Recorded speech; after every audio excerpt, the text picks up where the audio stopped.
자, 이어서 작전으로 들어가 볼 텐데요. 제가 준비한 오늘의 작전주.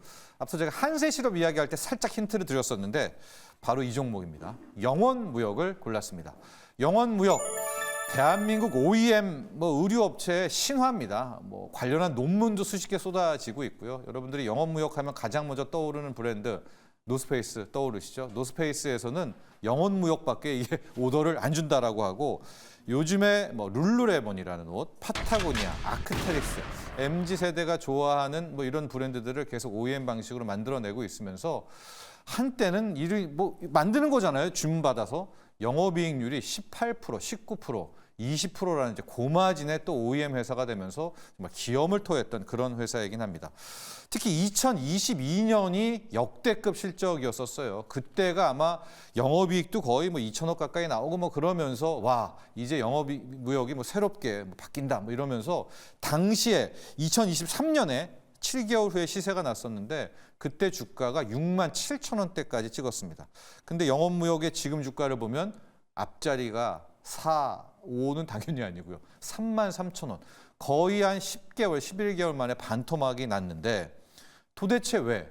노스페이스가 안 팔리는 것도 아니고 룰루레몬은 오히려 열풍이고요. 파타고니아, 요즘에 반팔, MZ세대들 옷 많이 입고 있지 않습니까? 그 이유가 뭘까? 그 이유는 바로 제가 사진을 하나 준비를 했는데요. 자전거입니다. 어떤 자전거냐?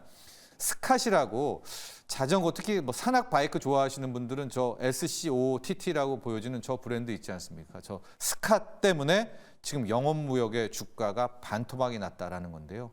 이따 또 말씀드리겠지만 현재 저 스캇 자전거 재고 규모가 7,400억 원대가 지금 쌓여 있는 이런 상황이 된 겁니다. 자, 왜 그럼 저 자전거와 영업무역은 무슨 관계인가?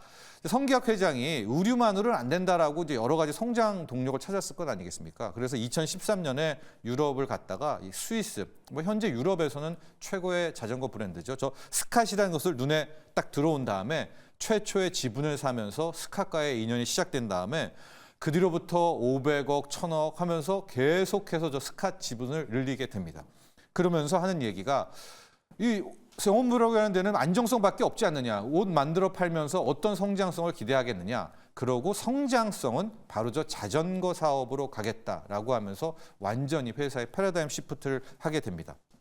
그리고 코로나19를 맞이하게 되는데 우리 그때 생각해 보시면은 차 안 다니고 이러니까 우리는 그나마 덜했던 것 같은데 유럽이라나 미국 쪽엔 자전거 열풍이 불었어요. 그래서 와 2020년, 2021년 역시 자전거 시대가 왔고 영업무역의 선택이 옳았다 했는데 자, 코로나19가 끝나고 나면서부터 자전거의 열풍도 완전히 식었고요.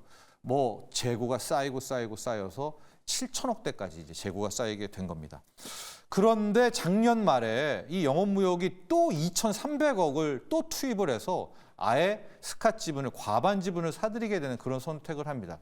이때가 굉장히 의아했었는데 아니 그냥 영업무역 원래 하는 거대로 OEM 하지 왜 저렇게 실탄을 현금을 투입을 했나?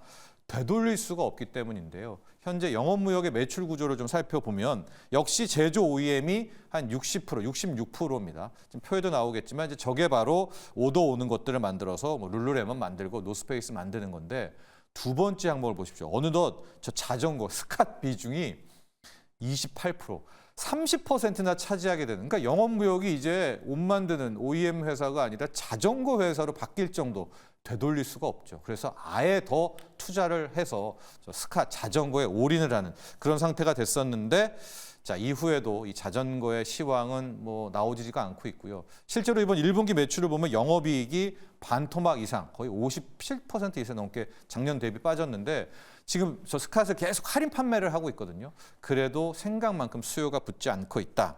그래서 의류 쪽은 계속 괜찮지만 자전거 브랜드 스캇의 실적 충격으로 주가가 반토막이 났다. 이렇게 이해하시면 될 것 같은데 앞으로가 중요하죠. 앞으로의 상당수 전문가들도 저 자전거 시대 좀 힘들지 않겠나 이렇게 보고는 있습니다. 그러면 연말까지는 힘들 텐데 항상 주식은 선반영하잖아요. 여러분 영업무역의 지금 PER이 3배입니다. 3배밖에 안 되고 PBR은 0.4배. 그러니까 주가는 이미 저 자전거 제조고 문제를 다 선반영을 한 그런 상황까지 왔기 때문에 여기에서 조금만이라도 탈출구가 있다면 주가의 상승 탄력은 꽤 있다.